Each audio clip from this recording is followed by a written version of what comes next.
In Arabic, there are two types of nouns: derived noun, or al-ism al-mushtaq, and primitive noun, which is al-ism al-jamid. Derived nouns come from a root word, like the word madrasa, school, which is derived from the root darasa, which means to study. This type of words is the vast majority of nouns in Arabic. And for the primitive or primary nouns, it is a word that doesn't come from any root, like ash-shams, the sun, and al-qamar, the moon, which don't originate from any root words. Now, the honored word, Allah, is it a derived noun or a primary noun? Scholars and linguists here are of two opinions. Some say that the honored word Allah is a derived noun, and others say it is a primary noun. Now for the first view. Some scholars say that the honored word Allah is a derived noun from the word ilah, and it is then acquired the definite article al, so it becomes al-ilah. Then the second hamza was removed for a lighter pronunciation, and since the definite article al is now followed by another lam, this al is now al-shamsiyya, or sun lam, which means that the two lams now are assimilated into one full mouth lam, which is then the word Allah. And here I gotta point out that what scholars mean when trying to derive the honored word Allah is to compare the word to other words that we have in Arabic, in order to try to understand the honored word more and explain how the word is put together and make sense of its makeup. And it is not to indicate that there was another word that existed before the word Allah. That isn't the case. It is like saying that the name Ar-Rahman comes from the root Rahima. It doesn't mean that the root existed before the word or the attribute Ar-Rahman. It is just comparing the words together to understand the makeup and the meaning of the word even better. So this was the first opinion. Allah is a derived noun from the word ilah. Now, the second opinion says that Allah is a primary noun, ismun jamid. So it is a name or a noun as is. It is not derived from anything and didn't come from any other word. And what backs this opinion up is the fact that the vocative form in Arabic, which is uslubun nida', or simply using the word ya before the noun, this vocative form cannot be used with a noun that starts with a definite article al. This means that Ar-Rahman in vocative form, we cannot say Ya Ar-Rahman. That is a mistake, and it is not possible to do that in Arabic. But we can say Ya Rahman, so without the definite article al. And so we can say Ya Aziz, not Ya Al-Aziz. Ya Kareem, not Ya Al-Kareem, and so on. So, the vocative form cannot be used with nouns that start with al, not in the Quran or anywhere else in Arabic. Now, when using the honored word Allah in vocative form, we can just simply say Ya Allah.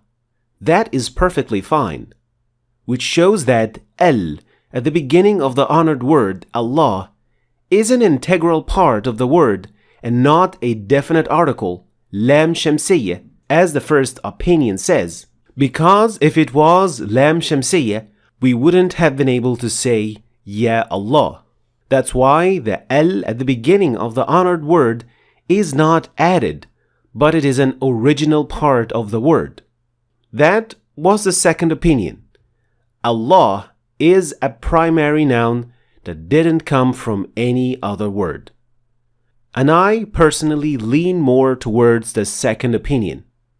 But a first opinion is also not wrong, since it can explain some aspects of the makeup of the honored word Allah. Now, interestingly, sometimes you see the word Allah written with a dagger alif after the second lam, but in the Quran, it is mentioned without it in the entire Quran. So, what's going on here?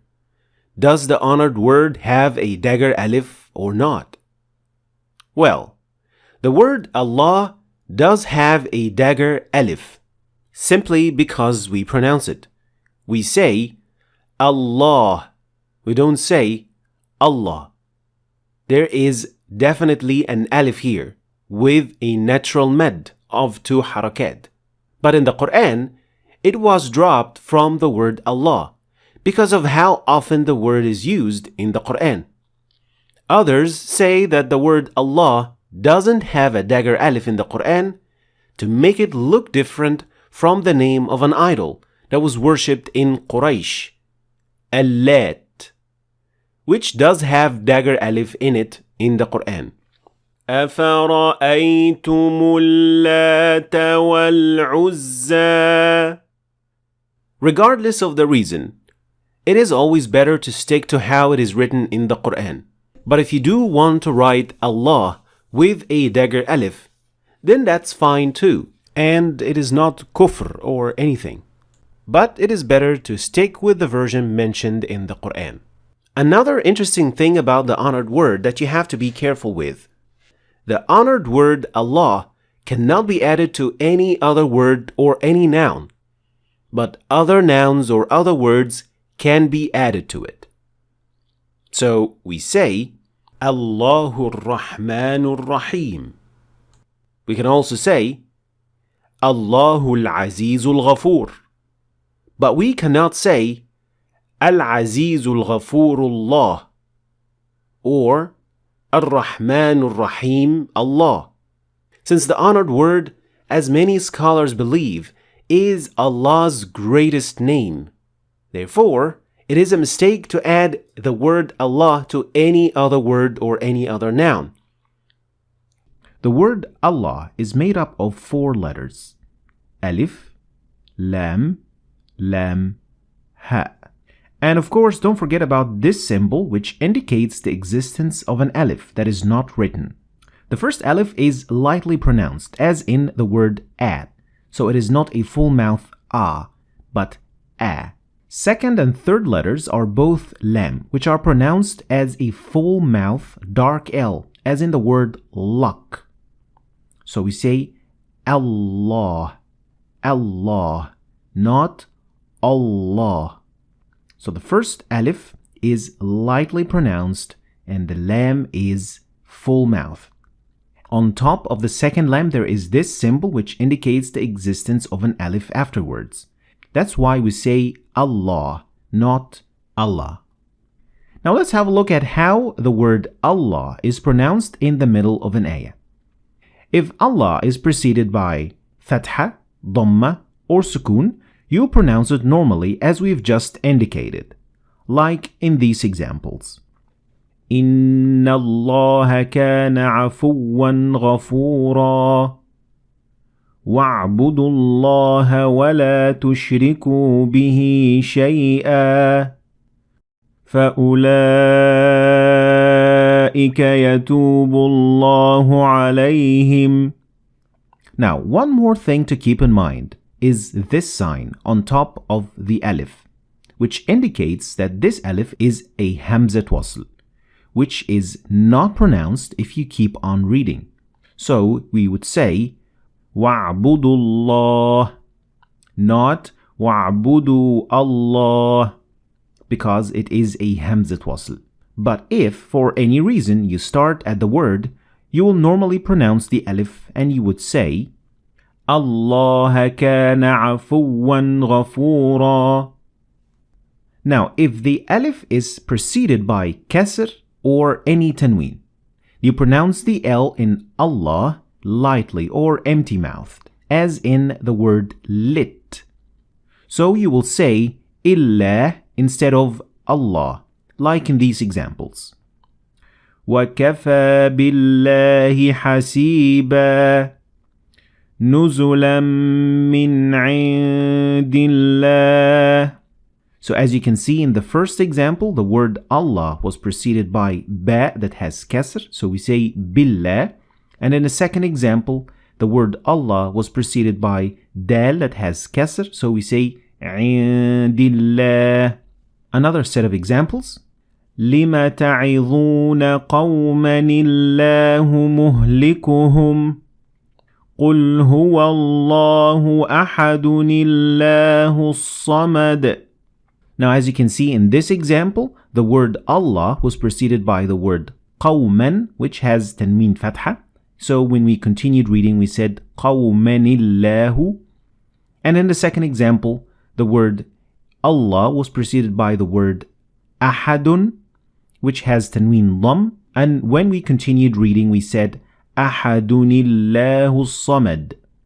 But remember, this rule applies only if you keep on reading. Stopping on a word turns it back to its original pronunciation, like in this example. قُلْ هُوَ اللَّهُ أَحَدٌ اللَّهُ الصَّمَدُ. So, because we didn't continue reading, we said Allah and we didn't say إِلَّا because we didn't keep on reading. The word lillah also undergoes the same process, since it is a combination of li, that has kasra, plus Allah. And this combination means to Allah. So we don't say lillah, but we say lillah. And that's why we say alhamdulillah and not alhamdulillah. Here is a final example that combines both pronunciations.